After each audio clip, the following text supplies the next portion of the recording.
करने जाते हो, टट्टी करने जाते हो, और तालाब में जब आप धोते हो और जो गंदगी निकलती है तुरंत मछली खा लेती है। खखार के थूक दीजिए, मछली खा लेगी। अब बारिश आती है, बारिश की सारी गंदगी बहती है, माल मूत्र, गाय भैंस, सुअर, हाथी, घोड़ा, कीड़े मकोड़े, आप समझ लो मनुष्य तक बहकर चला जाता है। और उसको कौन खाता है? फिर मछली खाती है। अब मछली खाने वाला इंसान ये कह दे कि मैंने गाय नहीं खाया, मैंने भैंस नहीं खाया, मैंने सुअर नहीं खाया, मैंने कुत्ता नहीं खाया, मैंने बिल्ली नहीं खाया, मैंने मनुष्य का मांस नहीं खाया, कैसे कह सकते हो प्रेमियों? कितनी गंदी! अरे वो गिद्ध कौओं का भोजन है वो।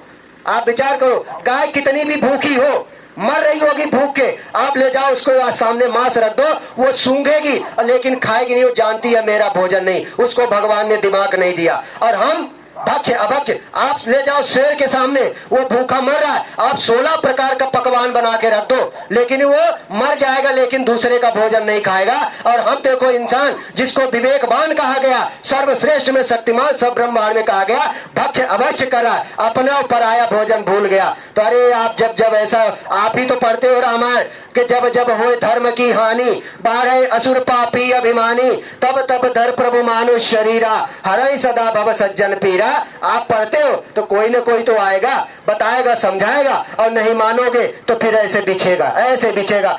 ज्यादा समय नहीं है, थोड़ा इंतजार करो, जब भगदड़, चीख चिल्लाहट, हाहाकार, कोहराम मचेगा, उस समय याद आएगा। 10 अप्रैल को भी हम लोग बता कर गए थे, इतनी लाशें बिछेगी कि शमशान घाट, कब्रिस्तान में जलाने दफनाने की जगह कम पड़े थी, आप लोग भूल गए। तो देखो ऐसा हुआ, अब आप फिर बाबा जी, तब वो तो चाह रहे हैं आप मरो ही मत, बेमौत मत मरो, लेकिन उसके लिए तो आपको पालन तो करना पड़ेगा ना, आज्ञा का पालन करना पड़ेगा। तो आज्ञा का पालन इतना है कि आज के बाद घर में गंदगी नहीं पकना चाहिए। इस मानव मंदिर में साग सब्जी, फल फ्रूट, दूध, मेवा, मिष्ठान, घी ही खाइए, किसी की लाश मत खाइए। बस इतना आप लोग बच्चे आप कर लेंगे। और जय गुरुदेव नाम, आप जिस भी देवी देवता को आप पूछते हो, मानते हो, अपनी पूजा पाठ करना, भगवान खुदा को मानते हो, आप अपने हिसाब से करते रहना, लेकिन चलते फिरते उठते बैठते जय गुरुदेव नाम भी अवश्य बोलना। जय गुरुदेव नाम में ताकत है, जगा हुआ नाम है।